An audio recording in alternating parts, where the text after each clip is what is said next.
ততক্ষণ থেকে আমি আসলে মাঠে ময়দানে কাজ করছি, বিশেষ করে সমাজসেবামূলক কাজের সাথে আমরা বিশেষ করে মাঠ পর্যায়ে করছি।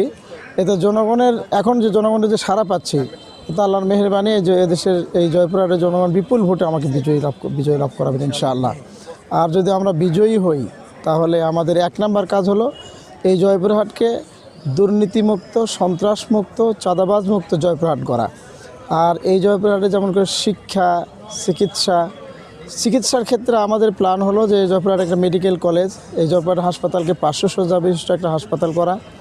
আর শিক্ষার ক্ষেত্রে যে সমস্ত প্রতিষ্ঠানগুলো আমরা এখনও দেখছি যে পুরাতন সেই মানের বিল্ডিংগুলো আছে, সেগুলোকে সংস্কার করা, অগ্রাধিকার ভিত্তিতে রাস্তাঘাটের সংস্কার করা, যুবকদের কর্মসংস্থান করা, নারীর ক্ষমতায়নের জন্য, নারীর শিক্ষা এবং নারীর কর্মসংস্থানের জন্য চেষ্টা করা, তরুণদের বেকারত্ব দূর করা।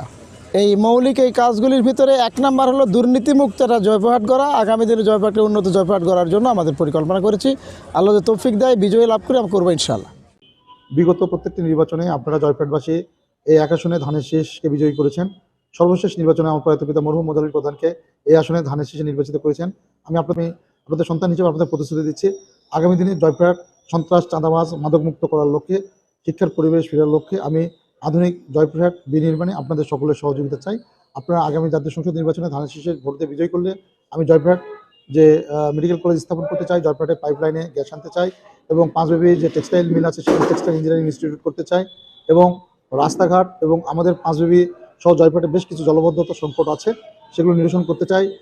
জয়পুরহাট বাইপাস সড়ক নির্মাণের মাধ্যমে জয়পুরহাটের যে যানজটের যে সমস্যা আছে এটি সমাধান করতে চাই। আমি জয়পুরহাটের যে শাসনের ব্যবস্থা থাকবে, আমি প্রত্যেকটি এলাকায়, প্রত্যেকটি ইউনিয়নে, প্রত্যেকটি গ্রামে প্রতি মাসে আমি জবাবদিহিতামূলক জনতার মুখোমুখি হয়ে জনগণের উন্নয়নের জন্য যে কাজগুলো প্রয়োজন তাদের অগ্রাধিকার ভিত্তিতে আমি জয়পুরহাটের উন্নয়নের কাজ করতে চাই। আমি আমার মার্কা ঘোড়া মার্কা নিয়ে নির্বাচন করছি এবং জনগণের দ্বারে দ্বারে পৌঁছানোর চেষ্টা করছি আমার বার্তা নিয়ে, এবং আলহামদুলিল্লাহ মাশাআল্লাহ আমি অনেক ভালো রেসপন্স পাচ্ছি। জনগণ আমাকে খুব ভালোবেসে আদর করে টেনে নিচ্ছে তাদের মাঝে, এবং আমি জয়ের ব্যাপারে যদি পরিবেশটা আমরা 12 তারিখ পর্যন্ত সকলে যার যার অবস্থান থেকে ভালো রাখতে পারি তাহলে ইনশাআল্লাহ জয়ের ব্যাপারে আমি আশাবাদী। এবং নির্বাচিত হলে আমি সর্বপ্রথম কর্মসংস্থান নিয়ে কর্মসংস্থান এর ব্যবস্থা করার যে টার্গেট ভিত্তিক কাজটা সেটা করতে যাচ্ছি। আমি চাই আমার এলাকার মানুষকে আমি কর্মসংস্থান প্রোভাইড করি যেন তারা বেকার না থাকে, এবং বেকারত্ব সমস্যার সমাধানের মাধ্যমে ছোট বড় অনেক সমস্যাকে যেন আমরা সমাজ থেকে বিতাড়িত করতে পারি ইনশাআল্লাহ। আমাদের জয়পুরহাট জেলায় আমরা চাই যে একজন এদেশের সাধারণ নাগরিকদের জন্য যে মানুষ সবসময় তাদের পাশে থাকবে এবং দুর্নীতিগ্রস্ত না হবে, ঋণ খেলাপি না হবে, সৎ নিষ্ঠাবান হবে, সৎ চরিত্রবান হবে, সকলে সুখে দুঃখে কাজ করবে, এরকম একজন প্রার্থী হলে আমাদের জন্য, সবার জন্য, সকলের জন্য ভালো হয়।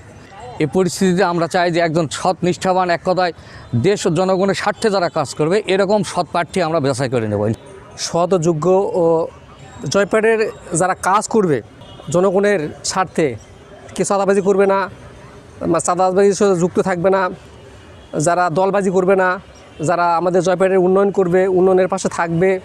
আমাদের জয়পুরহাটের অনেক সমস্যা, আমাদের জয়পুরহাটে গ্যাস নেয়, বিভিন্ন জায়গায় সন্ত্রাসী, চাঁদাবাজি, সরকারি জমি জমা আত্মসাৎ করে খায়, এই টেন্ডারবাজি, রাস্তাঘাট 2 নম্বরই করে, এই ধরনের আমরা চাই না।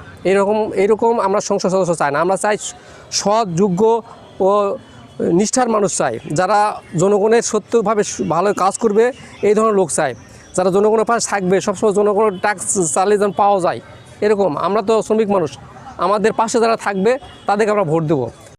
জয়পুরহাট জেলাতে আমরা এমন একটা প্রার্থীকে যাচ্ছি খুব ভালো, সৎ, যোগ্য, সবার সঙ্গে মিশুক, ওনার কাছে যাতে কোনো সিরিয়াল লাগে না, এই ধরনের ব্যক্তি আমাদের দরকার। সব সময় জনগণের পাশে থাকবে। আমরা শ্রমিক মানুষ, আমাদের বিপদে আপদে তাকে স্মরণ করে যেন পাই আমরা। এরকম একটা লোককে আমরা যেন পাই, আমি সব সময় যেন আমাদের কাছে থাকে,